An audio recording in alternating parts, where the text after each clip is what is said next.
use your powers for evil. Evil? Your evil is mine.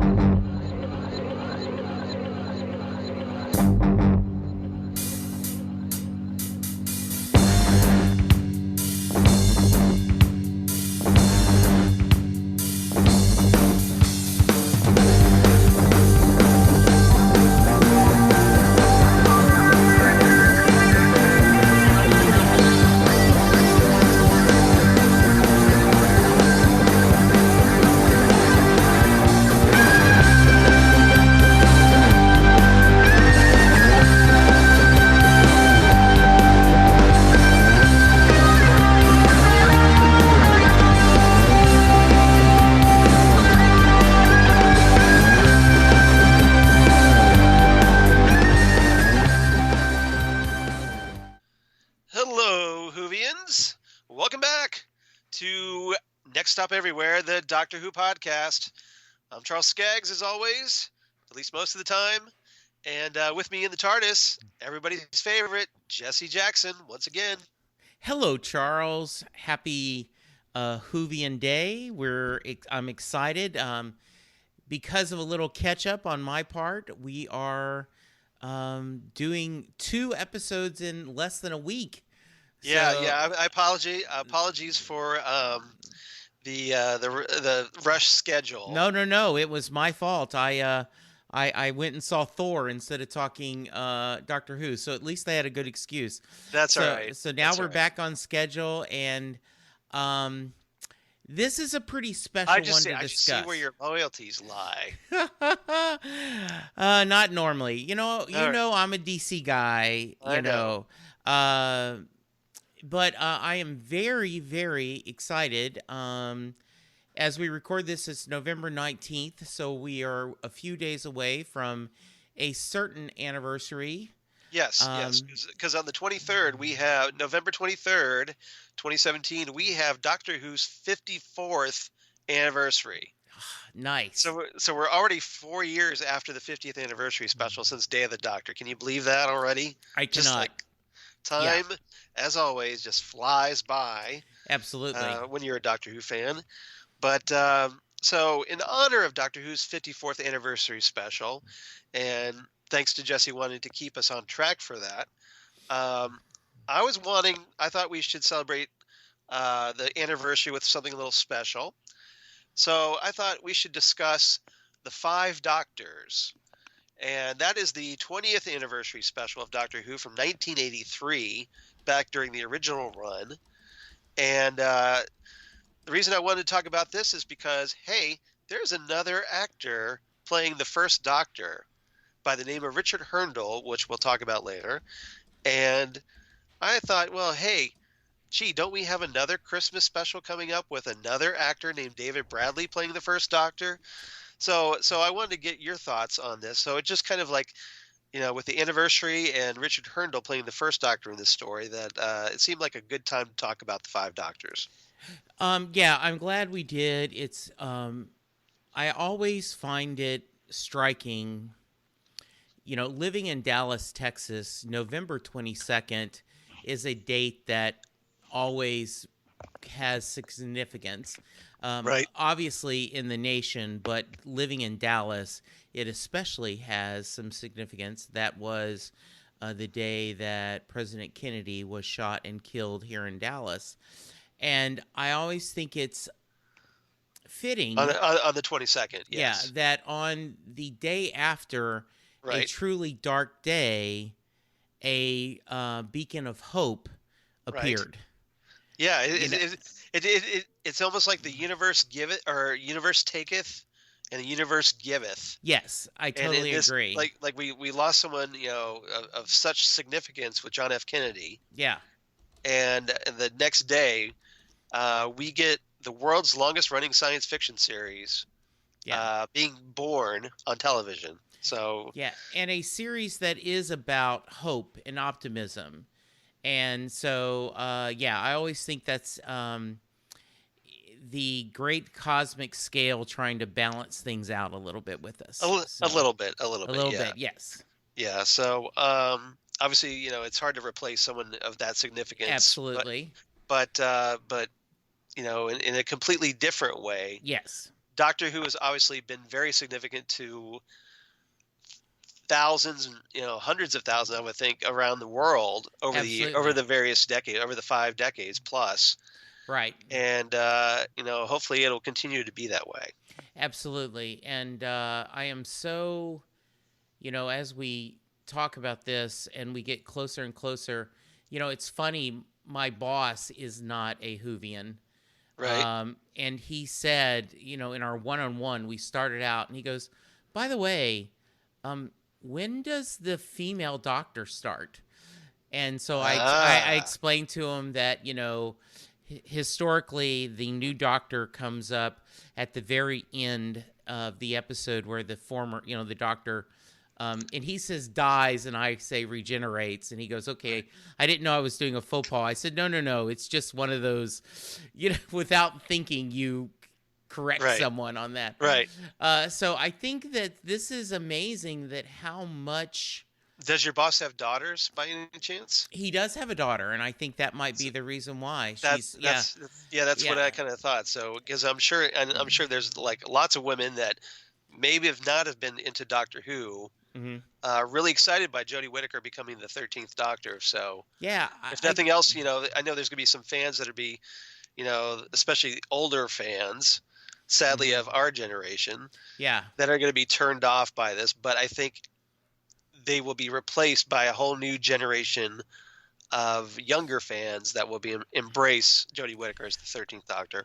I totally agree. And so as we get closer to that, seeing her, I get more and more excited. I love her new costume. As a certain blog mentioned, there were a lot of throwbacks to past doctors. Yes. And that, and it looked very cool. Though I was a little mad at a couple of people going, well, the doctor's been a man, so he obviously, when he changes over to female, he wouldn't have a very good sense of style or clothing. And I'm like, yeah, that's a great style and clothing. She looks awesome. It's all subjective, I think. So, but yeah, we won't. Obviously, we're here. We're going to talk about the 5 Doctors today. So yes, that's a whole separate rant. So. Absolutely. So that's our little discussion about the not only the Doctor's past but the Doctor's future, right. And I think that was kind of big news that has happened since we last recorded, that the costume was revealed. Yeah, and I will tell you, Charles, not to talk over you, but you picked a wonderful episode to discuss for the 50th anniversary. If you have many superpowers, but picking the right Doctor Who episode to discuss at this point in time is truly one of your powers. Well, thank you. I appreciate that. I'd like to think that I just know, speaking from my standpoint, this is the episode that I felt was the most appropriate. Absolutely. So I'm just glad that you shared that opinion. So looking forward to talking about this with you. So all right. Let's dive right in. Again, this is the 5 Doctors, the 20th anniversary special, written by Terrance Dicks, a classic writer from the John Pertwee era, and also the Patrick Troughton era, returning for this story. Directed by Peter Moffat. I don't think there's any relation to, it's spelled differently than, Georgia Moffat, and of course, Peter Davison's real name, Peter Moffat. Right. But this was this also features, it's obviously a Peter Davison era story, but we have obviously a huge cast. We get the return of John Pertwee as the 3rd Doctor. We get the return of Patrick Troughton as the 1st Doctor. And, of course, we have a new actor, Richard Hurndall, playing the 1st Doctor. And sadly, he passed away not like 9 months after recording this story or so. So it's kind of sad that, he passed away so shortly after this story. But I think he did a really good job as the 1st Doctor. We get Tom Baker as the 4th Doctor, but only in this abbreviated clip version from the episode Shada that was at the time unfinished because of I believe, a production strike in Britain at the time. So, but that footage existed, so they decided, well, hey, we'll just include it because it had never been transmitted at the time. And that also features Lalla Ward as Romana. So he kind of technically makes up that 5 doctors, but it's not really the 5 doctors. It's really just 3 original doctors and a replacement in the story. Hey, what I find wonderful is that as upset as I was about Eccleston not returning for an anniversary special, right? There is precedent with the Doctor, unfortunately, in a lot of people's eyes, not returning for an anniversary special, right? Right. Yeah. As a lot of people I know are frustrated with Christopher Eccleston being so adamant about not returning as the 9th Doctor. He didn't return for the Day of the Doctor. He hasn't returned for Big Finish audios. Right. Unlike David Tennant. And so it's been very frustrating. But we kind of went through this, Doctor Who fans, old school fans like myself. We went through this during the 80s and the 90s and the 2000s with Tom Baker, unfortunately, because for the longest time, Tom Baker was very adamant about not returning as the 4th Doctor. He chose not to return here for the 5 Doctors because, according to him, and I have these quotes here, that apparently he, quote, "I didn't want to play 20% of the part. I didn't fancy being a feed for other doctors. In fact, it filled me with horror." So he didn't want to return after just leaving the part like a couple of years ago or previously, and they decided to just kind of include him in with using the Shada footage. But yeah. But again, it took him a long time to even return to Big Finish. Thankfully, he finally meddled with age, and eventually became a part of Big Finish. So maybe in about 30 years or so, maybe we'll get Christopher Eccleston as the 9th Doctor for Big Finish audios. But so we'll see. And selfishly, Charles, if I could only get Tom Baker in one anniversary special, I like the one we got him in. Yes, thank you for reminding me, because he obviously finally returned on television in the Day of the Doctor. Now, he didn't play the 4th Doctor.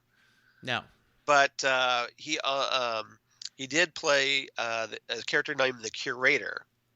Yes, and he did also finally in 1993, I believe, he did a short stint as the 4th Doctor in a Children in Need benefit episode called Dimensions in Time. I wonder. But it was essentially his doctor being like speaking to the other doctors, like essentially he was in a room but he was supposed to be like speaking to them from the time vortex. This was a very odd little mini episode. Okay. And so he did at least do that. So about 1993 is when he started warming back up to the idea. Okay. So, so that's Tom Baker. We get the return of Nicholas Courtney as the Brigadier. We get Elisabeth Sladen as Sarah Jane Smith, and we get Carole Ann Ford returning as Susan after a good absence since the show's first season. So that was good. Yeah. And I'm not sure where you're going on. We usually have a pretty give and take discussion, but I would have liked to see Susan interact with a little more with other versions of the Doctor, because just the idea of that's her grandfather, and to have someone that is more her age might have been a very interesting discussion. Right. I do agree that was a lost opportunity. Unfortunately, this story is the victim of 1983 style storytelling. Yes. So a lot of that character development is tended to be overshadowed by just like, okay, we want the doctors teaming up to fight the bad guy. Yes. So I think if this story was made in the modern day, Yes. and everybody was available somehow through the magics of time, that it would have been a much better, more substantive story. But again, you have to keep in perspective the era that this was made. Yes, and so there are limitations, unfortunately, in story and in special effects. Right, but it is. This did make me wish for a modern version. It made me ache. Yes. That, I so wish we could have a modern version of this so much. Just the idea. It certainly has a bigger scope than the Day of the Doctor did. Yeah. Like, spoiler alert, I loved this thing.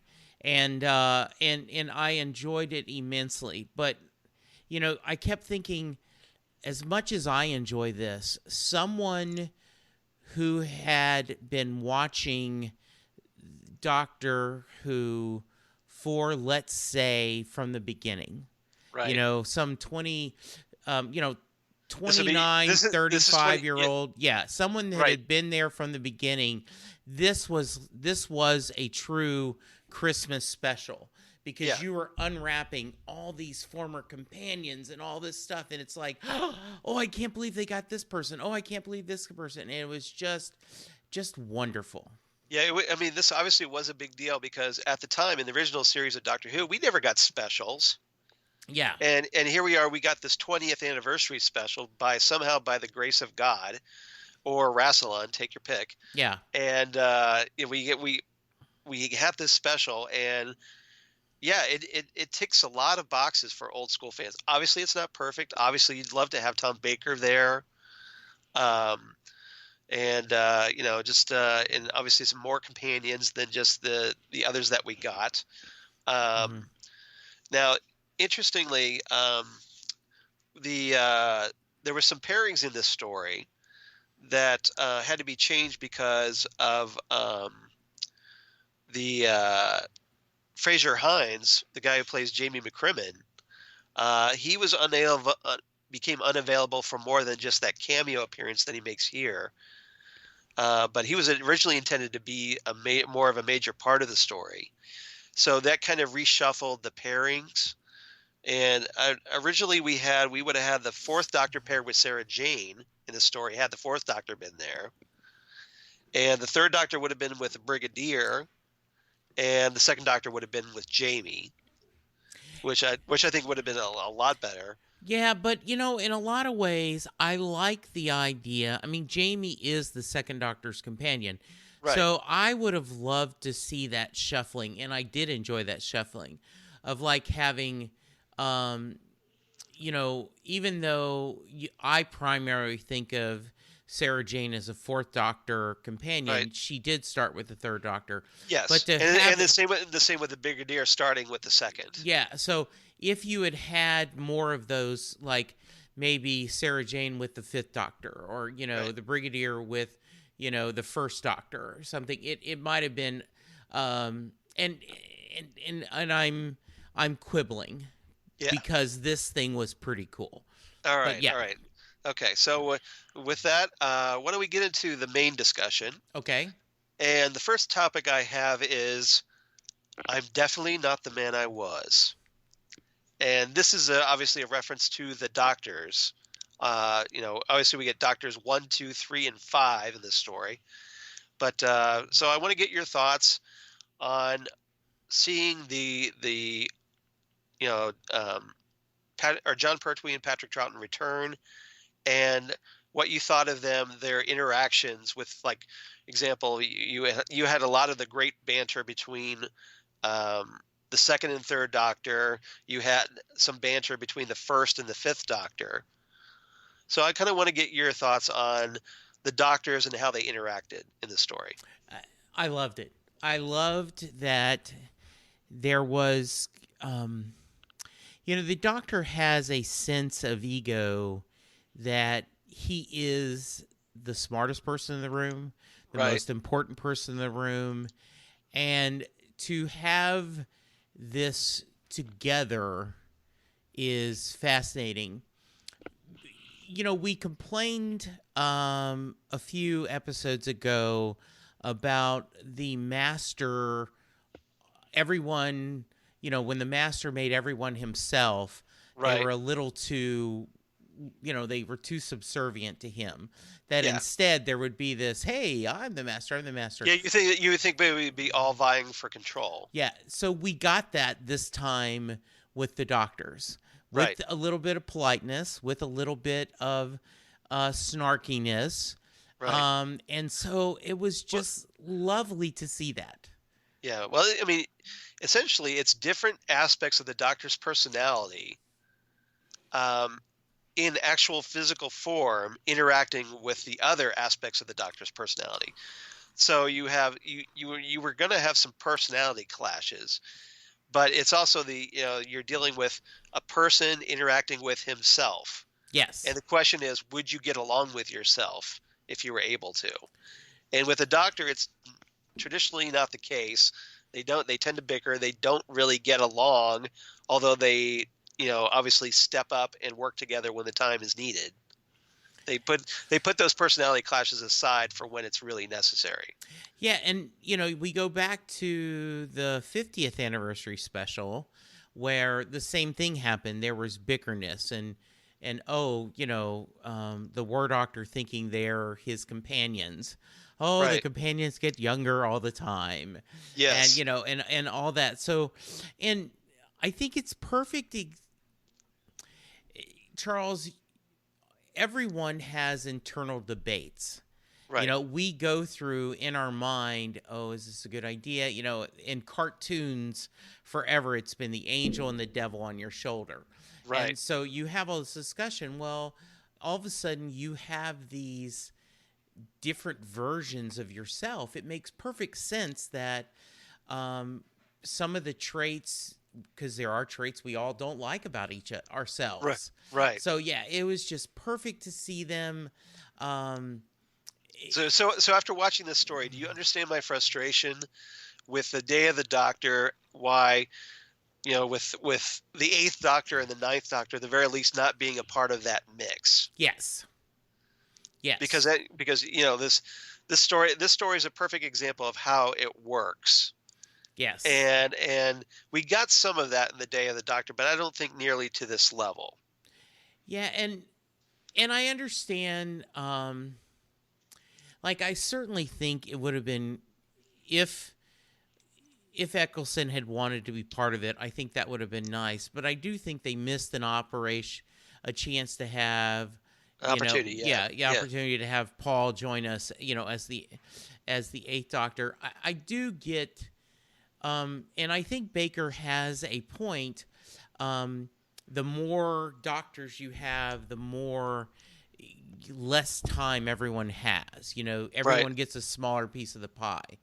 But it would have been nice. I totally agree with that.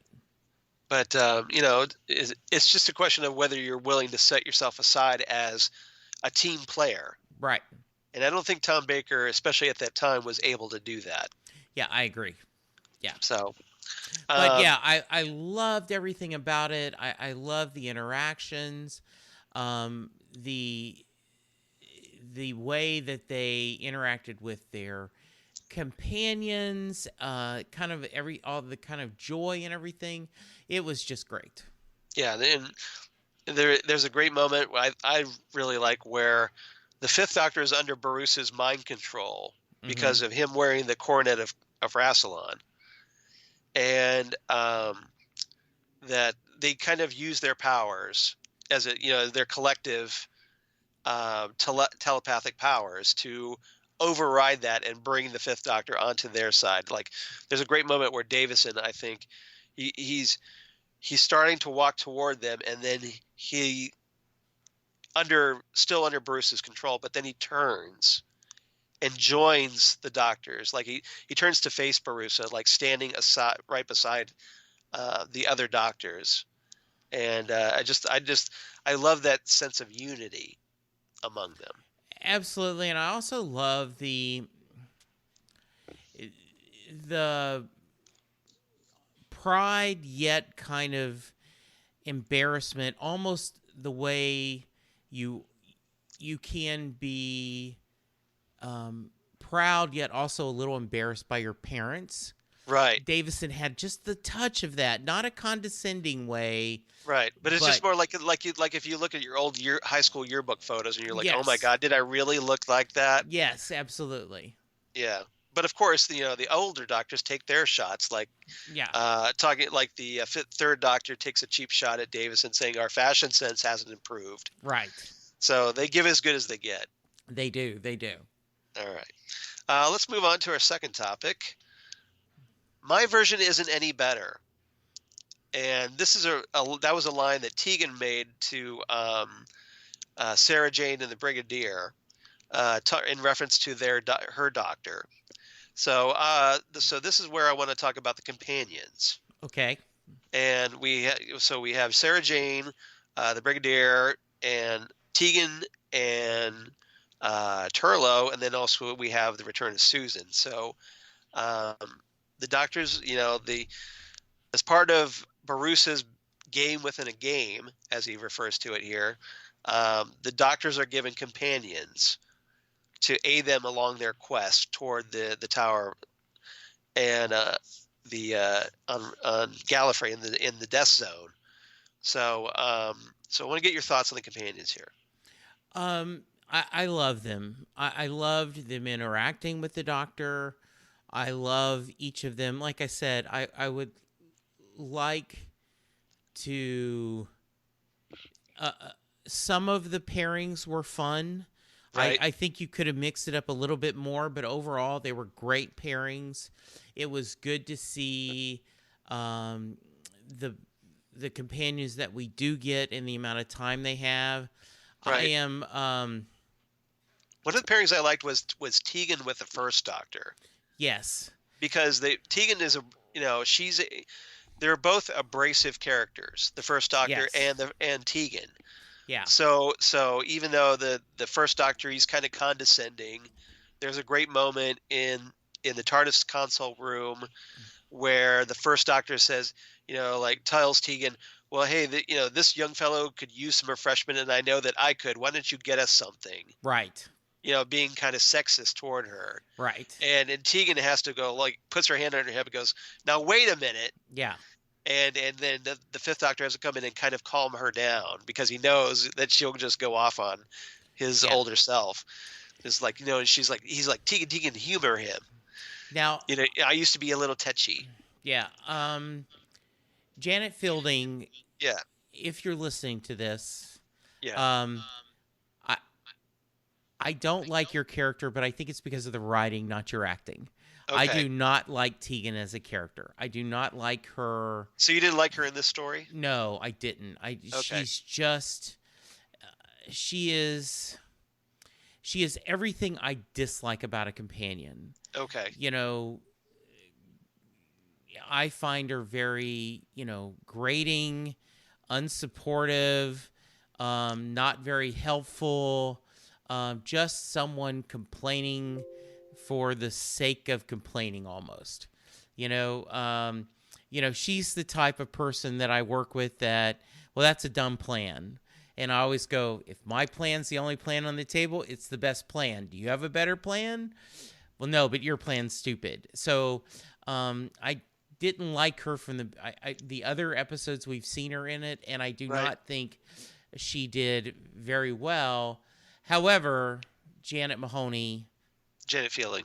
No, Janet Mahoney is her name. Better known, Janet Fielding is her stage name. Okay. You're a lovely person, and I'm sure in person I would enjoy having tea with you. But Tegan, don't like at all. Okay. All right. Well, that's very firmly stated. How about you? Well, now you don't mind Tegan, right? I don't mind Tegan. I like a companion that's not afraid to call the Doctor out. I don't want, I kind of like that. I think the best companions are the ones that don't just go along with whatever the Doctor says. Okay. I like companions that challenge him. Okay, fair enough. And And with the first Doctor, you kind of needed here in this story, you kind of needed someone to kind of keep him in check. Yes. And I thought it was a good contrast because instead of pairing the first Doctor with Susan throughout the entire episode. Oh, I totally agree with that. That it was a good contrast between the past and at the time the modern. And how the companion role has changed over the years. Not so subservient. And Hotsport's opinion? Yeah. Don't particularly like the first Doctor. Yeah. I kind of find him a little bit of an arse. Well, I don't know if I would have. I don't know if I would have been a fan of the Doctor if he had been my first Doctor. I don't know. Okay. So so you don't see him as like a curmudgeonly grandfather, like a curmudgeon like Dr. McCoy on Star Trek. No, I don't. Okay. So, but I've had a limited experience. Yes, so we may have to check some older episodes and kind of see if I can change, because remember. Well, let's see what you think of David Bradley as the first Doctor in Twice Upon a Time coming up. So absolutely. So maybe that'll help your opinion. Okay. But another thing, I think the biggest waste of the companions here was Turlough and Susan, who were essentially left inside the TARDIS console room to deal with this very slow-moving threat from the Cybermen as they're building a bomb outside and we're going to blow the TARDIS up. That was their plan. Yeah. And so they're just kind of like, well, okay, what do we do? Well, I guess we die, is Turlough's comment. Yeah. Because there's nothing really they can do. Now, I do not remember him. Have we watched an episode with him in it? Yeah, we watched Planet of Fire. We did? With him. That was his final story. I don't remember him. It was the story that introduced Perry. Okay. Don't remember much about him. I'm sure you remember Perry. Yes, I do remember Perry. But we watched Planet of Fire with him. Okay. So, here I think Turlough's severely underwritten. Okay. He doesn't get to go interact more with the other Doctors. Now, we also got some cameo appearances by other companions, but as phantoms of the mind, as John Pertwee so eloquently phrases it, inside the Tower of Aslan, that we have Fraser Hines as Jamie, we have Wendy Padbury as Zoe, and interestingly, and Wendy Padbury is in this really horrible costume, I might add, of bubble wrap. Yeah. But from what I understand, the reason they put her in something like that was that apparently she was pregnant at the time. Ah, okay. So that was apparently the reason for that. We got the return of Caroline John as Liz Shaw, and from John Pertwee's first season, and we got Richard Franklin as Mike Yates. And we also got a little cameo from K9, who is now your favorite, of course. Yes, indeed. I'm not foolish enough to say that. So that was nice. So I enjoyed that. And, of course, we got to see Romana again, although, again, in clip footage. Mm-hmm. All right. Let's move on to the third topic. Believe it or not, we were at the Academy together. Yeah. And that is a quote of the Master. So we have the return of Anthony Ainley as the third Master, and his role in this story is to try to help the Doctors at the request of the High Council. And they even give him a very familiar seal of the High Council that we've discussed in our previous episode, The Time of the Doctor. And he's sent off into the death zone, and the Doctors aren't exactly very receptive to him. So I want to get your thoughts on the Master in this story. I thought it was interesting to hear him, the way they talked to him, and with the sitting with the council. Right. I was a little bit confused, just slightly, like, why would he want a pardon? And he even addresses that, right? Like, yeah, right. Why do I care? He was it was good to see him, and it also. Well, they did offer him the new set of regeneration. Yes, and so that is more of an enticement for him because he's all about his survival. I don't think he cared about the pardon. Yeah, I think once they offered him a new set of regenerations, and that's the first time that concept is introduced. Yes, which of course plays into the time of the Doctor again. Yeah. So I think that was his big motive for doing what he did. Yeah. Yeah, I really liked it. I it was very interesting to see him, and he was really nice. He obviously had a agenda. Right. I love the fact that no one trusted him. Right. Which is with the third Doctor, like. First Doctor he meets is the third Doctor, who takes the seal from him. Like he's just dismisses his whole story as complete rubbish. Yes. And he's like, well, I'll just return this seal at the first opportunity. And we've talked about that. Yes. Well, hey, the first opportunity was 8 incarnations later. Yes. So he's evil. And he's manipulative, and he's working with, the Cybermen,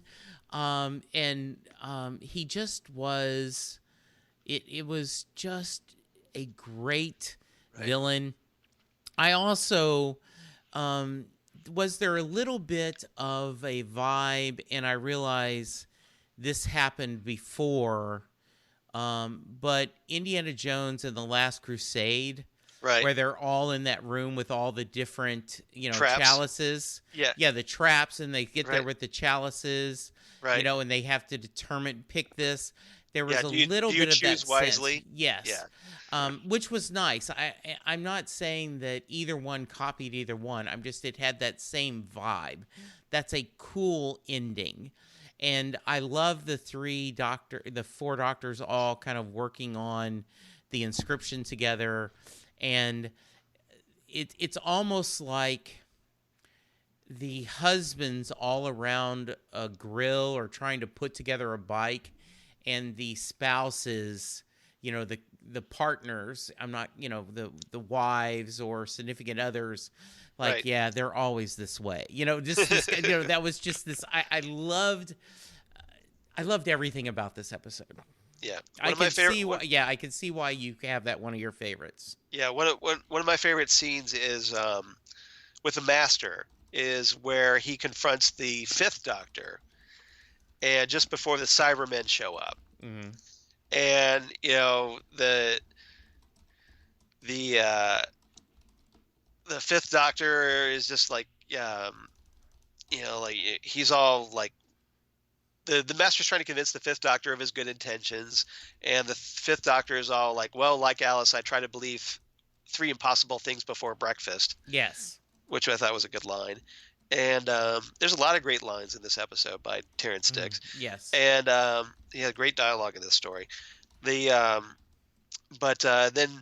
the Cybermen show up, and the 5th Doctor is like, well, after you, go ahead and start running, he's very gentlemanly about it because hey, it's the 5th Doctor, so he's just like, okay, why don't you go ahead and start running first, and I'll follow. Yeah, but until the explosion sends a rock flying and knocks out the Master, which I thought was pretty funny. Absolutely. I also like the easy as pie. Yes. And the kind of, how that pie had the 2 meanings. Right. Yeah, very cool. Yeah, that was good because obviously the 1st Doctor had never encountered the Master. Right. And I think that's why we had the line, believe it or not, we were at the Academy together. Mm-hmm. So it's kind of like that maybe the 1st Doctor doesn't recognize the Master, but the Master knows who the Doctor is. Yeah, and even though they were now the question, of course, there's that debate. Well, are they brothers or are they friends or what have you? Yeah, but they obviously knew one another on Gallifrey. And what's interesting is there is a little bit of discussion, and in the mythos of can you recognize a Time Lord even though it's a different regeneration? For example, River didn't recognize Capaldi's doctor until she stopped and then kind of looked. Right. And then, so you would think that and you wonder if the first doctor had taken a moment and stared at the master and truly looked at him, would he have sensed who he was? Yeah, and I think he would have. See, that's a good question. I like to chalk it up to the first doctor's advanced age. Mm-hmm. That maybe he just doesn't remember. He knew of the master but didn't quite recognize him. Or it's just the fact that, maybe because the master had taken over Tremas's body, maybe that kind of affected his ability to recognize him somehow. So, I mean, this is just speculation here. Obviously, I have no proof of anything of this. I'm just throwing out possibilities here. Well, and I think he wasn't, it isn't like everyone you meet you think is a Time Lord. So, and because it is through this regenerations, the master doesn't look the same as he did when they were in the academy together. So, that's what explained it for me. But I do think I do find it confusing. Easy for you to say. Yes, it is confusing to me, the idea of when you regenerate, you come back at a different age and a different mindset, right? Right. So obviously you get a fresh body, but do you get a fresh mind? Like you talked about, the first doctor, is older. So then when he turns into, the second doctor, therefore, is he smarter in a way? Is he fresh? Does he have less, tired head like I am starting to experience at my age? I think that's all. I think that is all a playground that you can explore as you're writing the stories. Yes, I agree. Okay. All right. So let's talk about our fourth and final topic. To lose is to win, and he who wins shall lose. So I want to talk about Barusa and all his machinations to get inside the tomb of Rassilon in his quest for immortality. And the eventual confrontation with Rassilon, who until this point had only been mentioned as Time Lord legend. We finally got to see Rassilon in the story. Yes. Before he became James Bond. Yes. In the end of time. But so I want to get your thoughts on Barusa and Rassilon here. So every once in a while, Rassilon. I just have a wish, and I know this is untrue, but it feels like there's never a good Time Lord except the Doctor. It certainly seems that way, doesn't it? And so everyone and Romana. Yeah, that's true. Romana's a good Time Lord. And the counselor lady in this show, Chancellor Flavia. Yeah, she seems like a good person, but you just almost right, it is the you have the whole if someone says, well, I'm due to retire in a few days, okay, you're going to die. So is this I'm getting too old for this S. Yeah, it is. Yeah. So anyway, that's I love that. I love the guy that he's, he is evil. Barusa. And Barusa, and you want to go, all right, you just should not trust a Time Lord. Never trust the Time Lord. Well, the funny thing about Barusa is he had appeared in 3 previous stories involving Gallifrey. Yes. He had appeared in The Deadly Assassin, Tom Baker story, The Invasion of Time, another Tom Baker story, and Arc of Infinity, a Tom Baker story. And in all 3 stories of those, he was someone who helped the Doctor. Okay. He had no indication of being evil. And then finally and they talk about that he just had a regeneration in this story. So here, only in the Five Doctors is he revealed to be a bad guy out for, Right. ultimately, he's in his quest for power. He basically goes power hungry. He doesn't want to give up being Lord President. And interestingly, um, and I like the way this was resolved was that immortality ends up being a trap designed by Rassilon, so that Right. he knew that anyone who wanted immortality was going to be a problem. So he set it up so that anyone who tried to obtain that immortality would fall into that trap and be taken out. Yes. And it's only the first Doctor that actually realizes that.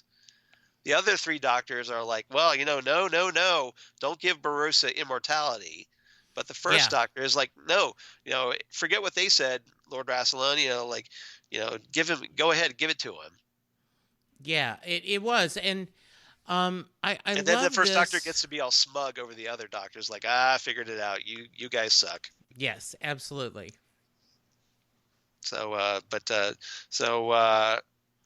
Yeah, just and Rassilon, again, he was only up till this point mentioned as legend, and we got to see him here, and he's obviously a very powerful figure.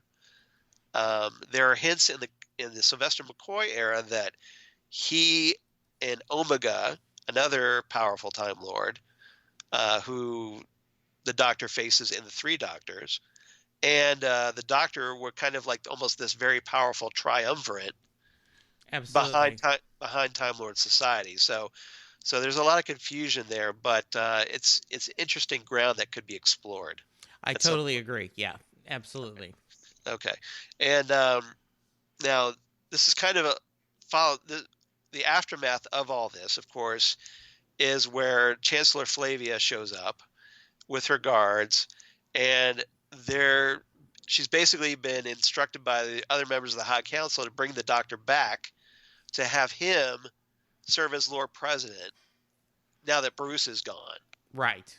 So, and the Doctor is like, whoa, wait a minute. Okay, all right, tell you what, you guys go on back. I will follow in my TARDIS.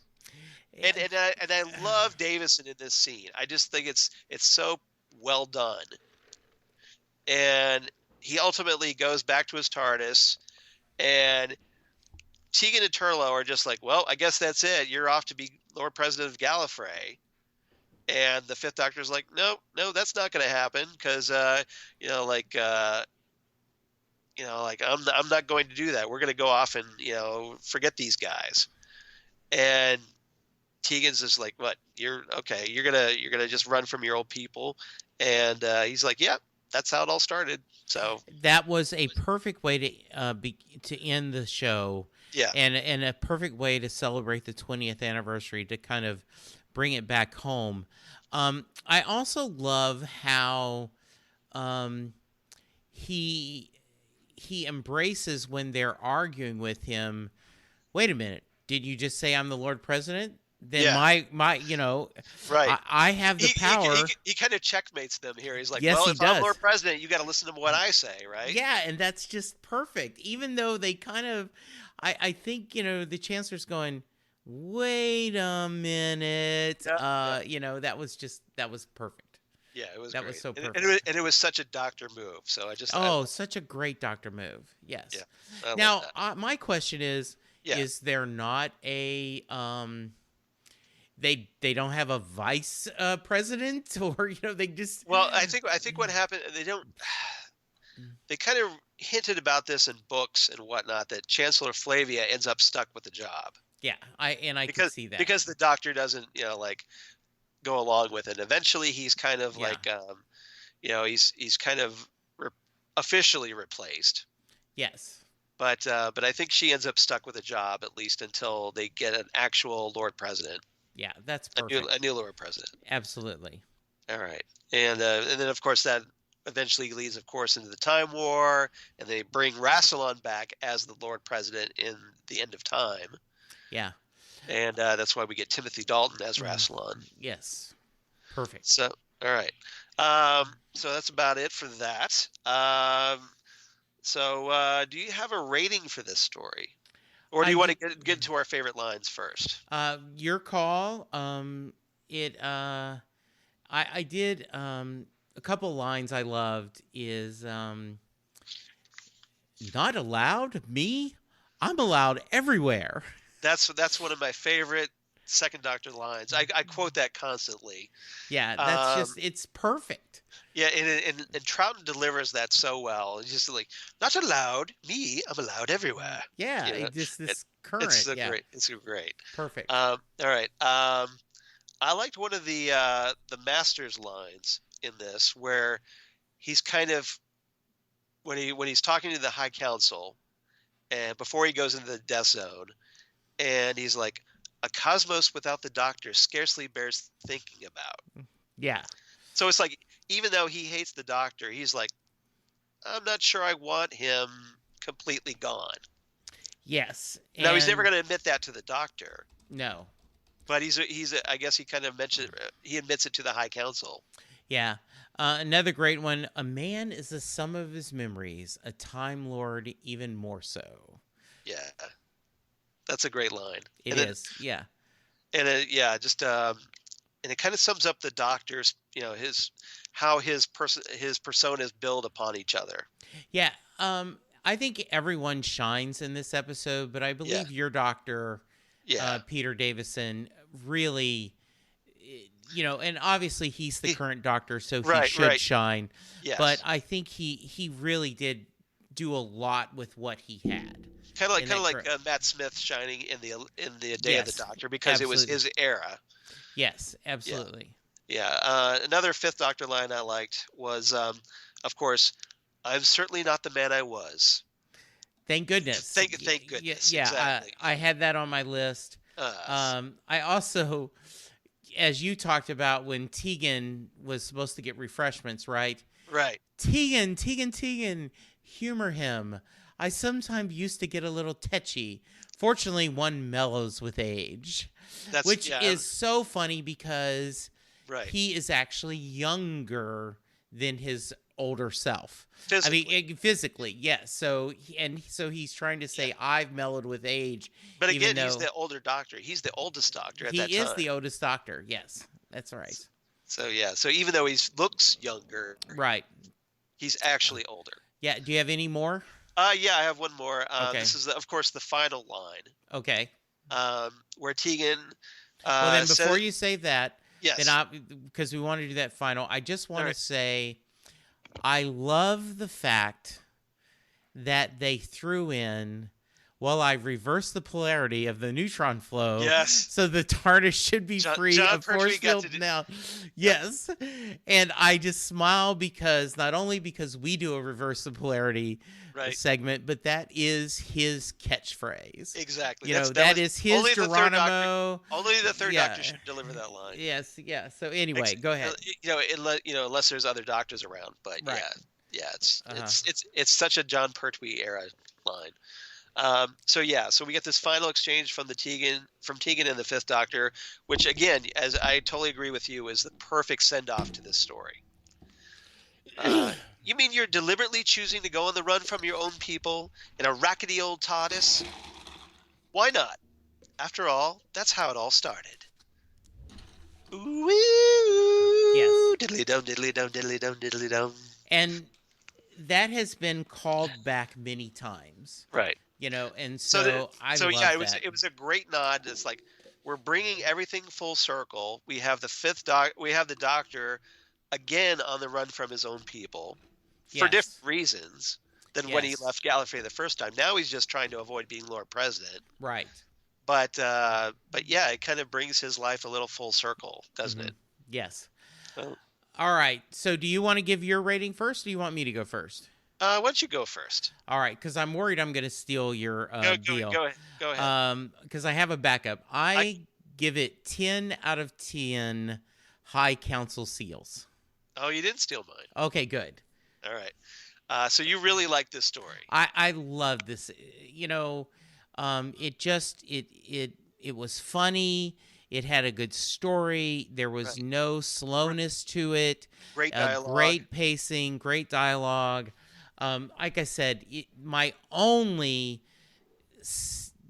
only little bit of unhappiness was the wish that we could get a modern version.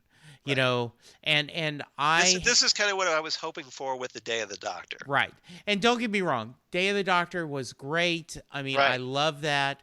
Yeah, we love the Day of the Doctor. Yeah, but I'm just saying, you know, in fact, I have a couple of guesses for your reverse the polarity. Right. So I'm gonna curious if before you give it, I'll give you my guesses, and then we'll let you give your thing. So mine's pretty obvious. What's your rating?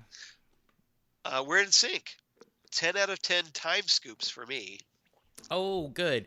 I was going to do Dr. Figurines, which, by the way, you should take a picture of what's behind your shelf. Yes. And include it and ask. Well, you can do a screenshot if you wanted to. Yeah, to ask Rob to include that photo when he tweets out when we tweet out the episode, and that should be the cover.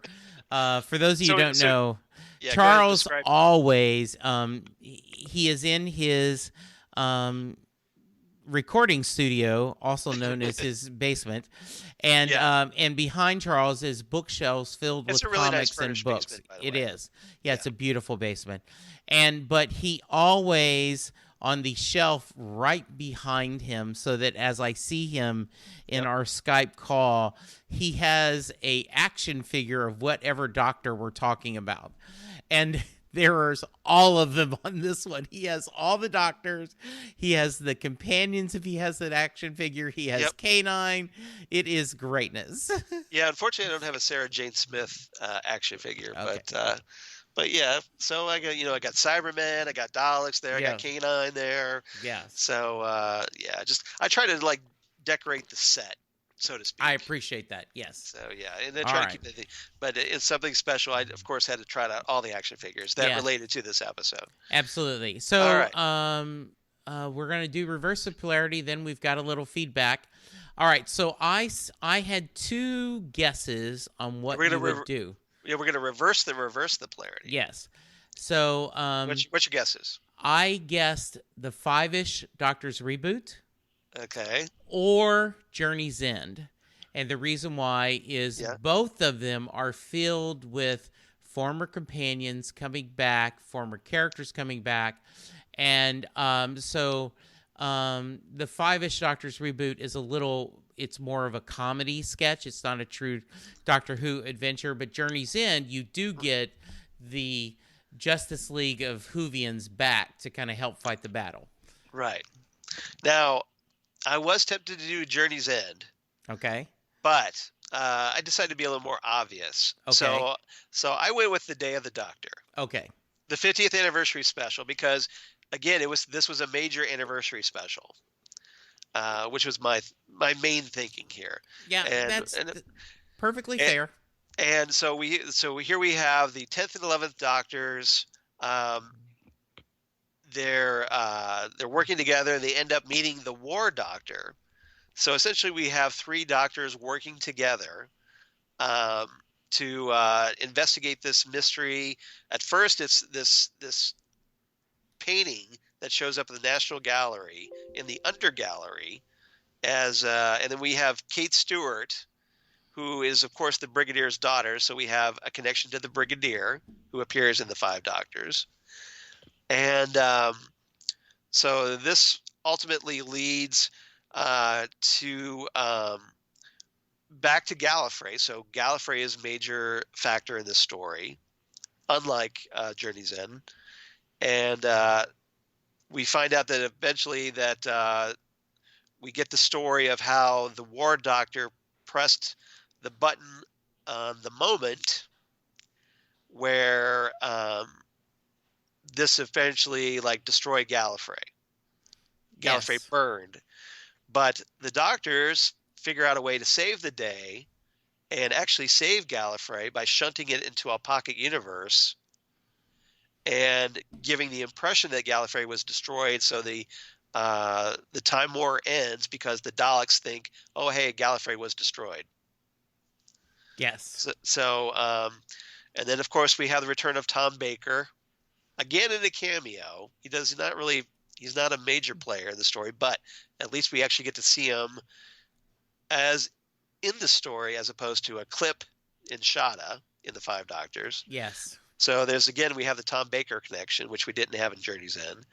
So we've talked about the story a lot, so I won't get into the details. But at the end, though, we have all the Doctor's incarnations teaming up in a great moment where they're all in their individual TARDISes, and they're there to help shunt Gallifrey away and save the day, save Gallifrey. Yeah. So essentially clearing the Doctor's guilt, absolving him of this guilt that he believed he killed and murdered his own people. Yes. So this is a great story, and obviously there's a lot of because of the anniversary. This was the 50th anniversary as opposed to the 20th. So it was a big deal, and it's essentially the Five Doctors of the modern era, as far as I'm concerned. Absolutely. I totally agree. Wonderful. Good. All right. Cool. So we do have some feedback. We need to catch up on some feedback from Paul from Australia last week, because unfortunately my phone was being my phone and yes, did not actually wasn't able to retrieve that email. But now hopefully it will stay alive long enough for me to do so. So the time of the Doctor feedback was, "Hi Charles and Jesse, what a good episode for Matt Smith to end his run as the Doctor on. My only concern about that is, would a casual viewer understand all the story threads coming together in this story? As a fan who watches every episode, there was still a lot for me to get my head around. You had the prophecy of the silence dealt with, the resolution of the cracks in the universe, and the Doctor's fate at Trenzalore as well. A lot to wrap up in a tidy bow to clear the path for a new Doctor. I've got to give it to Stephen Moffat to a certain degree for pulling it all together. It was a clever way to give the Doctor a new regeneration cycle and end the stalemate with the Daleks. I also thought that Papal Mainframe was intriguing. I want to know more about the Doctor's relationship with Tasha Lem." I agree with that. And one final thought, I loved the Doctor hallucinates a final farewell to Amy Pond. It was a nice touch, and what a regeneration. It was so fast you could blink and miss it. Don't blink. Blink in your bed. Yes. Sending my kind regards, Paul. P.S. I really thought the last time, Charles, you would say that you were reviewing the 8th Doctor's regeneration. I know it's short before we do Matt Smith, so I have no idea what will be next. Love it. And, of course, we're doing the 5 Doctors here. Yes. Next. So, and then Paul writes in about the 5 Doctors as well. He says, "Hi, Charles and Jesse. Wow, I can't believe this story is 34 years old." I know, absolutely. Right? It just seems like yesterday. In some ways, that I was just a 20-year-old fan watching it. So I guess he's saying he's 54 years old, Paul from Australia. Okay. Just doing the math there. I remember the hype surrounding it and the disappointment that Tom Baker was not participating. It was clever enough how they used the unseen footage from Shada to make up for his absence. I really enjoyed the story. It must have also been hard to work out how to give every actor their time on screen with such a large returning cast. And what a cast. It was exciting to see so many returning companions, especially Susan. It was fun to see how the companions interacted with each other as well.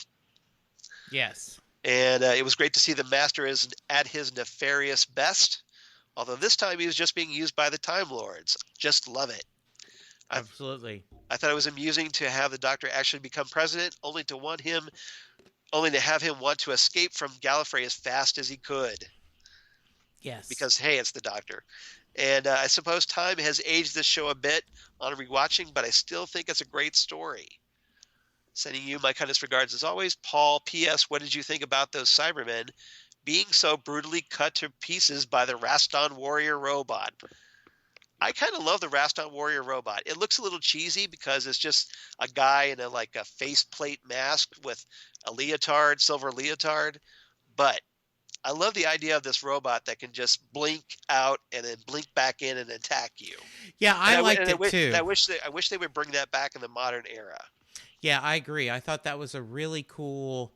I assumed it was a older that I had never seen before. But no. It This was is something brand new to the show. Yeah, so cool. And unfortunately, we haven't seen it since. I want to see it again. Yeah, exactly. I agree. Give that thing a better costume and bring it back. I totally agree. Can you imagine an army of Raston warrior robots? That would be really dangerous. That would be so. Crazy. Just saying, guys. Yes, absolutely. Chris Chibnall, if you're listening, there you Yes. go. There's your story idea. So PSS, are we going to do any other multiple Doctor stories or something else? Ooh, okay. That's a good question, Paul. It is. But so here we are at episode 99 with the 5 Doctors. So next time on Next Stop Everywhere, episode 100. Yay! Yay! The big 100. We need to round up some people for this, I think. I think we do too. Absolutely. So, Jesse, what do you think would be a great story to talk about for episode 100? We need to do something special, don't you think? I wonder, can we go back to the beginning and maybe talk about maybe how this greatness started? Well, I think that would be a good idea, as we say not so subtly to each other because we know exactly what the others think. Exactly. Yes.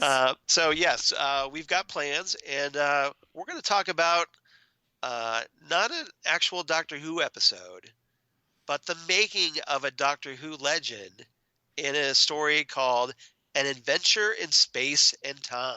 Yes. And this was the big Mark Gatiss project from the 50th anniversary of Doctor Who, and where we had David Bradley making his debut as William Hartnell as the first Doctor.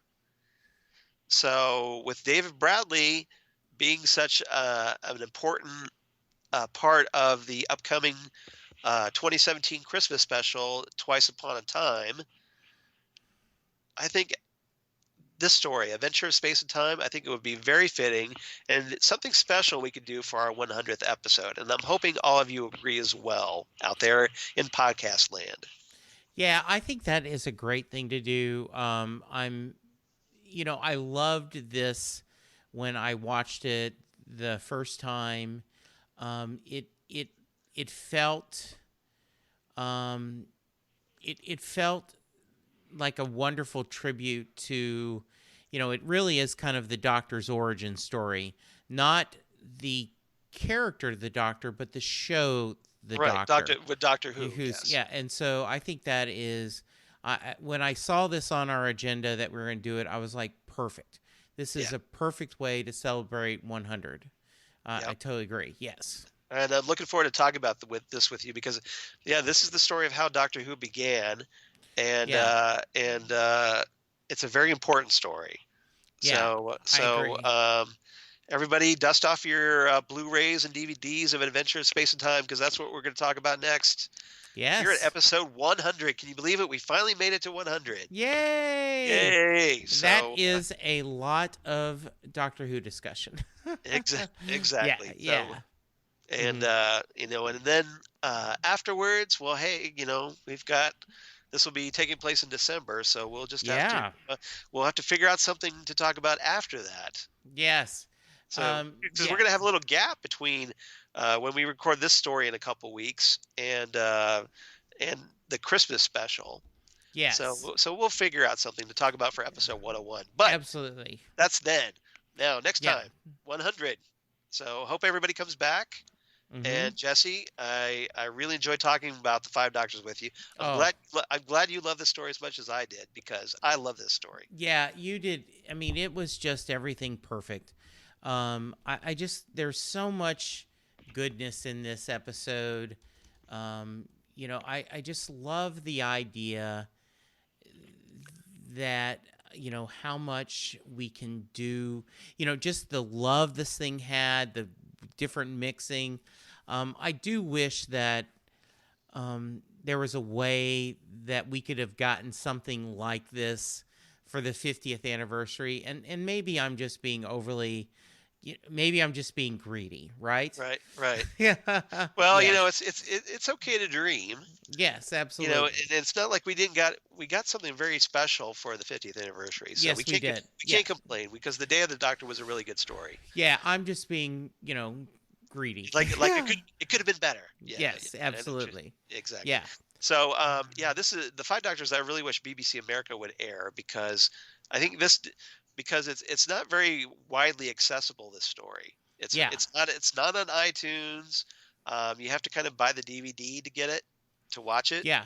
Or unless of course, you've got alternate streaming methods. Right. But it's not on Netflix or anything like that. Or not on Amazon or what have you. Yes. So this story deserves, I think, a little more love than it gets. I agree. And I hope it's a little bit harder for you guys to check it out, but I hope you make the effort to track down the Five Doctors if you haven't watched it already, because it's a great. Absolutely, very good. So Charles, Yes. if someone wants to give us feedback Yes. on this episode, or maybe to wish us happy anniversary, how could they? Yeah, so obviously you can reach us at Next Stop Everywhere SMG. Don't forget the SMG at gmail.com. Or you can reach us at Next Stop SMG. See the theme there? Yes. On the Twitter machine. Or you can reach us on our Facebook page, Next Stop Everywhere, the Doctor Who podcast. And would definitely appreciate you guys liking and following us on Twitter and Facebook. And also, while you're at it, please go on iTunes and review and rate our little podcast, because that helps people find our podcast. And we obviously want to keep growing it, and we can't do it without your help. So please do that. We would appreciate it. And thank you guys for listening. We would appreciate each and every one of you.